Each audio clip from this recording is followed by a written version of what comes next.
Hey guys, what's going on? Tyrauku here, and today we are in the test server account, which I want to say a huge thank you to all of you for the support and helping me reach the 8,000 subscribers on YouTube needed to get access to the test server. So for that, I'm going to show you guys something you've probably never seen before, and that is I'm going to buy silver with some gems. All right, boom, 4.2 million, 4.2 million, 4.2 million, 4.2 million, and that's a lot of silver. So don't do as I do as I say, and never purchase silver with your gems. It's a terrible investment, but hey, I got 927,000 gems. I guess I could buy a bunch of shards, but I mean, I need to buy some silver. I actually already bought a bunch of shards, opened them all like 500, and it was a lot of disappointment, to be honest. So it's interesting. But either way, nonetheless, guys, I want to talk about Roarick the Wormbane today.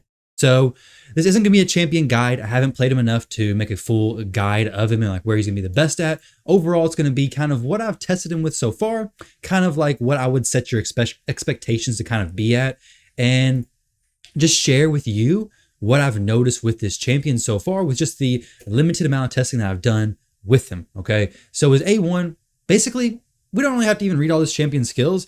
Stuns on the A1, stuns on the A2, decreases target's turn meter, fully books up to 100%.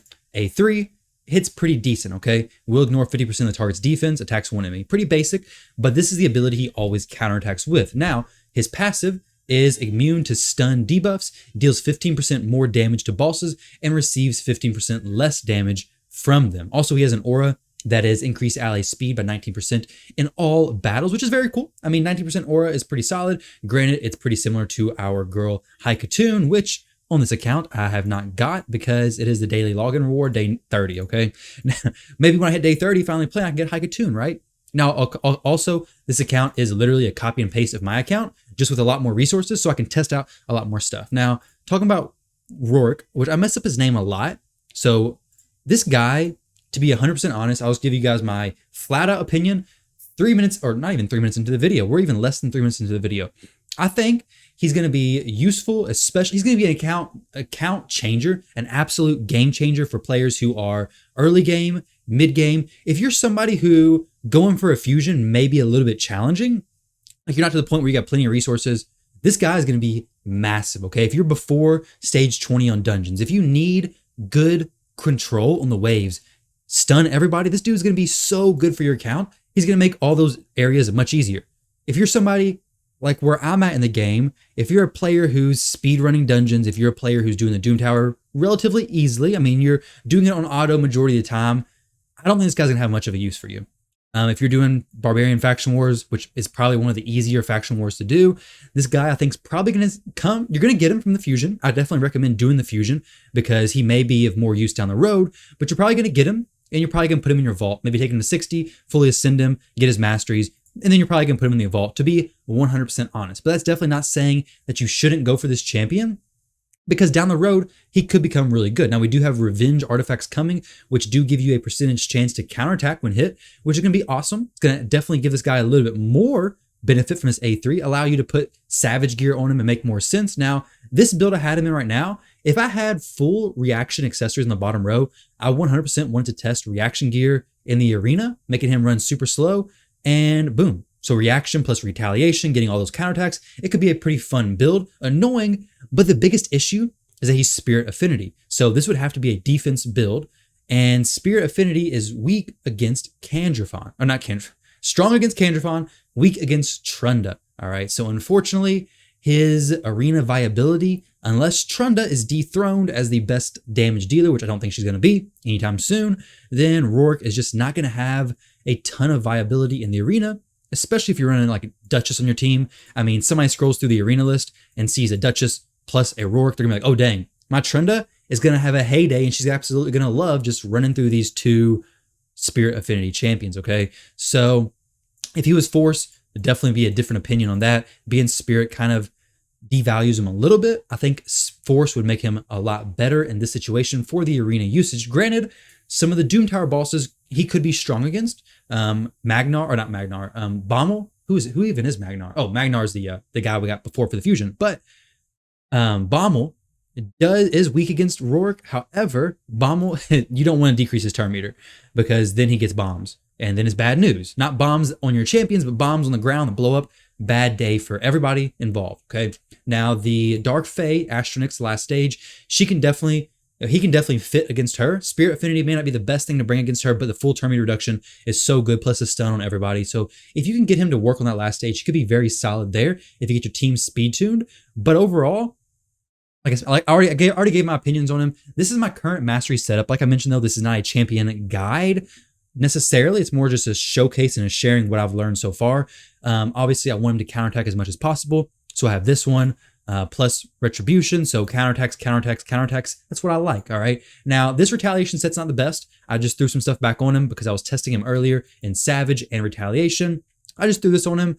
Savage gear, he hits pretty hard, but honestly, his damage isn't nothing that's like out of this world insane. His A3, the single target ability, it hits decent. I've seen it hit 234,000 damage on one of these waves with Bad L, with Arbiter, decreased defense, and weaken. I had the whole 9 yards.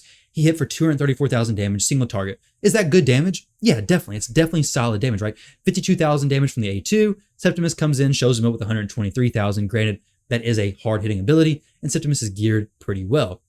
This dude is not going to be for your speedrun teams, unfortunately, because single target champions and speedruns just don't go that well together. He doesn't bring enough usage for things like the Dragon, things like Ice Golem. I haven't actually tested him on. He may actually stun the second little minion on the Ice Golem stage. It may actually do good. But if you're struggling with dungeon waves, like I mentioned, this dude is going to be so good. Like, you're going to be super excited when you get him. The books required, I think, are 12 books total. If you get the A2 fully booked, and honestly, the A2 and the A1 are the crowd control carries right there, okay? So if you get those two fully booked, they're both going to get some buff and debuff chance boosted. The A3 is a cooldown reduction, extra damage, but to be honest, you don't really need the A3 ability fully booked because the extra damage is nice, and the cooldown's nice, but to be honest, I'd almost be willing to just turn off the A3 ability and just solely use the A1 and the A2 because the A1 does a stun. The A2 also does a turn meter decrease and a stun. And if you throw him in like Relentless gear or Reflex gear where he's getting extra turns or reducing the cooldown, you could potentially have him keeping the waves on these stages locked down forever. Now, he may have some pretty cool synergies with Versulf because I believe Versulf gets double hits if the enemies are stunned, right? So he could have some good synergies with that. I haven't actually tested that. I need to actually get my Versulf built up on the test server.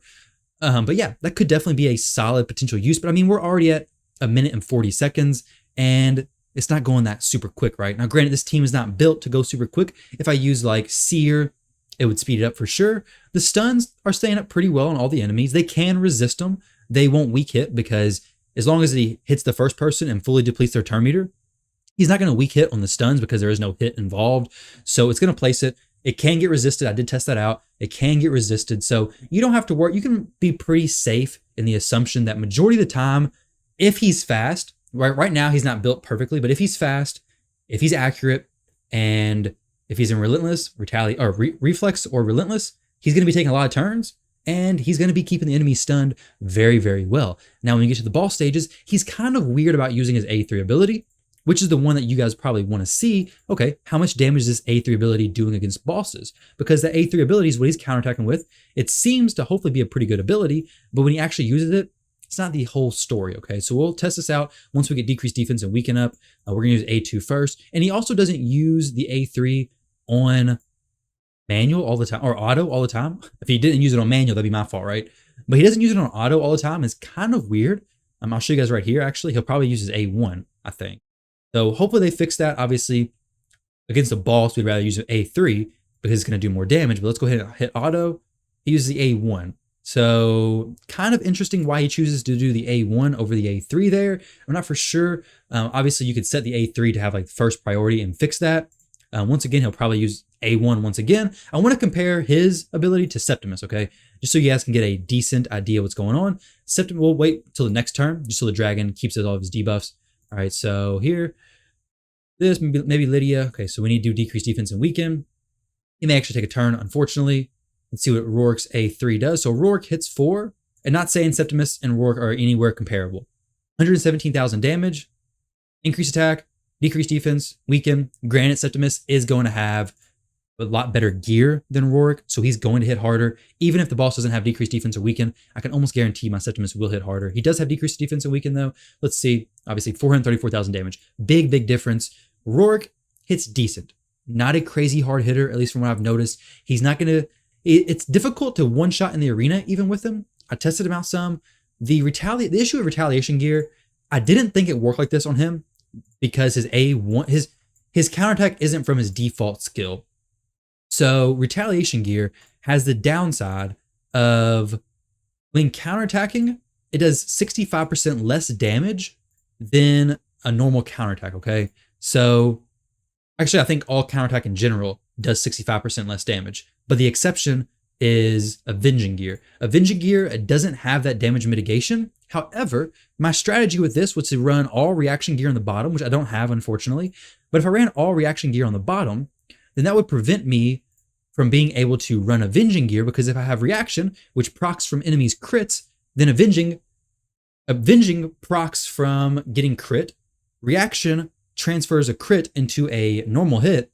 So if I have those together, they don't work out in very good synergy because one, I want to be crit with, and the other, I don't want to be crit with. Honestly, I would take a Skull Crown in Avenging over Roric in Avenging 9 times out of 10. Honestly, I take Skull Crown in a counterattack team 9 times out of 10 over majority champions because she has unkillable. Roric has a few weaknesses in the arena, so I don't think he's going to be personally, I don't think he's a arena defense type champion.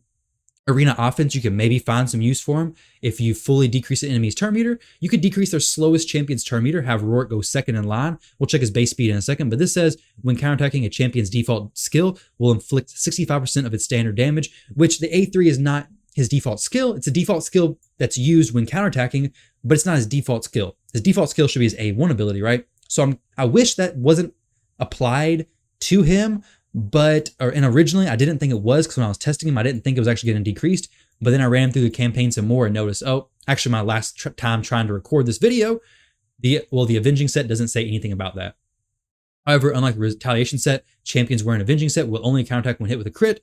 And it also says, it doesn't explicitly say it, but this keeps the full damage there, no problem whatsoever. So like I was saying in the previous recording attempt of this, I was running him through the campaign. I noticed he was doing less damage. I'll show you guys right here what exactly happens. You can just see it. You don't have to take my word for it. You can actually see it played out. I do have Helm Smasher, so the damage can get a little skewed every now and then. We'll hit this guy, A3, 60,000.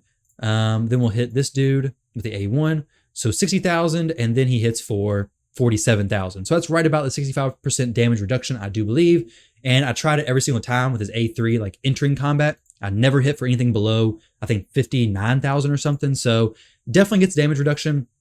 I don't love that. I think he'd be great if he didn't get that damage reduction. Honestly, I don't think he actually needs it. But like I kind of mentioned this, I think, the arena, if he was in a fast team, fully deplete the enemy's turn meter, maybe have him go second, and then he applies stuns to the entire enemy's team. I think that's a little bit of a reach as far as like actual usability for this champion. Looking at his base speed, let's go ahead and take a look at this and see where he's sitting right now. He has a base speed of 101. So, I mean, he's not slow by no means, but he's not like blazing fast like Arbiter, okay? I mean, that's not a huge deal. You don't have to be as fast as Arbiter to be used as a second champion to go in an arena team. But I mean, maybe that's the idea to go.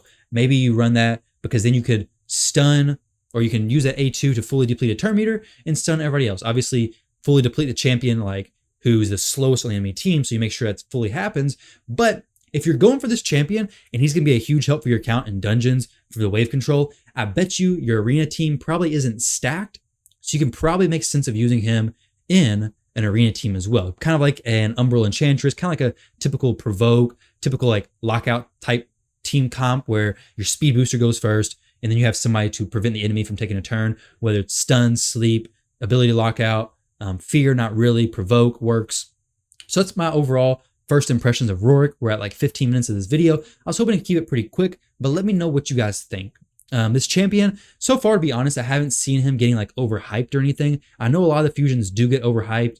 I wouldn't expect this champion to come into your account with the expectation. I wouldn't hope this champion is coming into your account and he's just going to completely change it. For most people, he probably won't, but for those that he does, he really will. And I think there's going to be some people who are absolutely huge fans of him. Yeah, I mean, stuns on everybody is very good, especially on a 3-turn cooldown. Throw in Relentless, throw in Reflex, and he's stunning all the time. Okay, so that's definitely going to be pretty cool. Definitely something to look out for, look forward to, having this ability as well. Keeping his A2 off cooldown as much as possible. He's going to be stunning like crazy. Make him fast, make him accurate, give him some crit rate, give him some crit damage if you can, throw him some attack. He'll do some decent damage. Nothing crazy, all single target abilities, but he's going to keep everybody locked down very, very well. So guys, let me know what you think about him. Let me know where you plan on using him.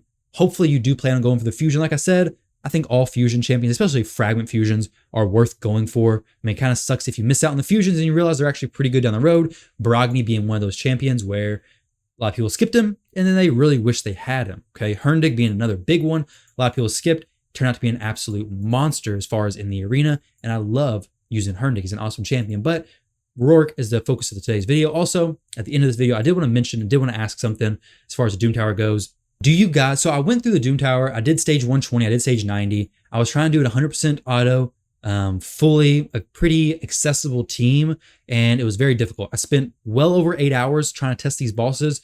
I didn't get anything to work. I didn't finish the runs, but would you guys rather see 100% auto, free to play, well, not necessarily free to play, but like more accessible teams, or would you rather just see the dungeons cleared? Because these dungeons can be cleared manual, far less difficult, right? Like it's much, much easier to do this stage and this stage on manual. Granted, this bomb boss is still very difficult, but it's much easier to do both of them on manual versus auto. So would you guys rather see the manual team just to get through it? Or would you rather see the auto team so you can farm? I am going to be doing an auto team for this stage 120 tonight on stream, which is definitely going to be fun because I'm going to be farming this boss when it comes out. I do want the gear from there. So I will be doing a 100% auto team then. We're going to be brainstorming it on this test server account. So I have plenty of resources to work with. But either way, guys, I hope you guys enjoy this video. Good luck going for Roarick. I definitely think you should. He may not be an account changer, but he's going to be a pretty solid champion. So once again, thank you all for watching. Thank you for the support and helping me reach 8,000 subscribers. And I'll catch you guys in the next video.